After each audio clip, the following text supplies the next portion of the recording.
Yeah, Dasty Erikson, I was in the middle of asking you sort of how you perceive from your vantage point at the Pentagon China and Russia's threat in the region. We've obviously seen the expansion of a lot of facilities that have concerned the experts here as well as other folks in U.S. government. What's the risk level that you see China and Russia presenting in Latin America and the Caribbean?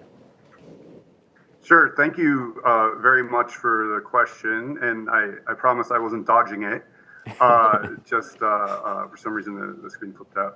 So first, I have to say we're monitoring very closely what's happening in this region as it relates to overall security and defense trends, and certainly with respect to the PRC as well as Russia. As your report, as the Atlantic Council report notes, the challenges posed by these two actors is different. And so there needs to be, I think, some adjustments to the strategies as well.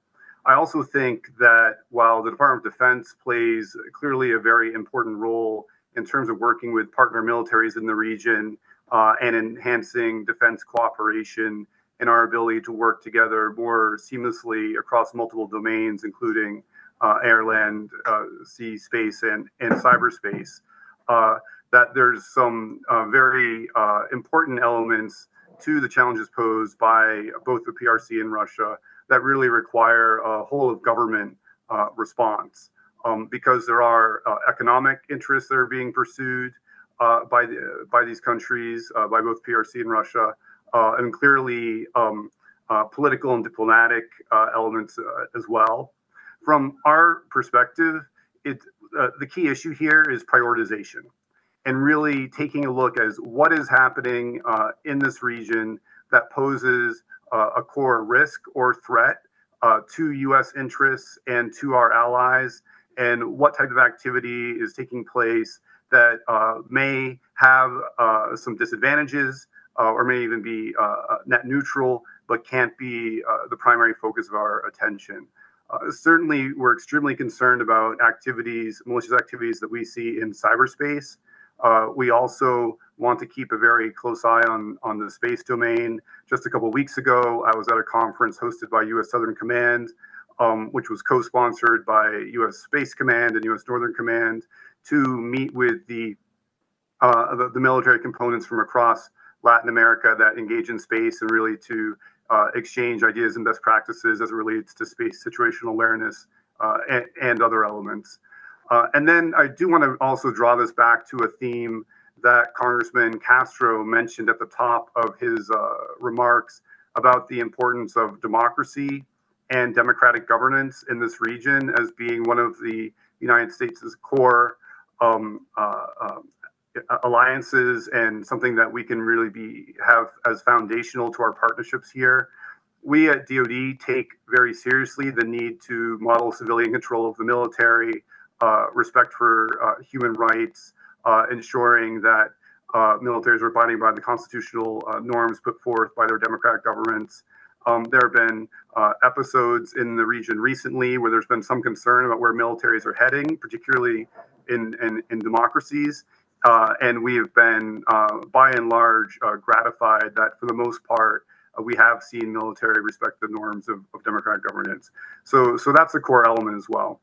But Jack, as you point out in your question, and as I heard from some of the other panelists in the discussion, this really is an extremely complex strategic environment for the countries of Latin America and for the United States. The United States has been saying, depending on how you count, for the past 20 years, for the past 50 years, for the past 100 years, that we can't take Latin America and the Caribbean for granted. But today, that is absolutely a fact. And so me and my office and my counterparts from across the United States government are working every day to strengthen those partnerships and those relationships to ensure that this region remains one that is stable, prosperous, democratic, and at peace. I want to get back to the panel in the room in just a moment, but I know we have Dasty Erikson for a limited amount of time. So I just wanted to ask you, sir, I know there's always a common talking point from this administration and many administrations that you're not asking countries in the region to choose between the United States, China, Russia, what have you. But on the other hand, what should the United States be doing to mobilize or come up with alternatives to Chinese technology and investment like Huawei and Russian arms as we see that accelerating?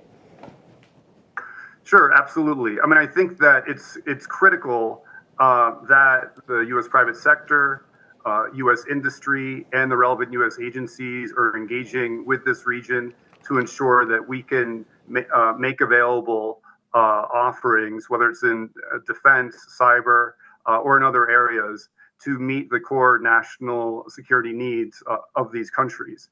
And one message that I carry in my engagements with the region is that it's really very important for the countries of Latin America and the Caribbean to protect their critical national security infrastructure and ensure that they are only using trusted vendors.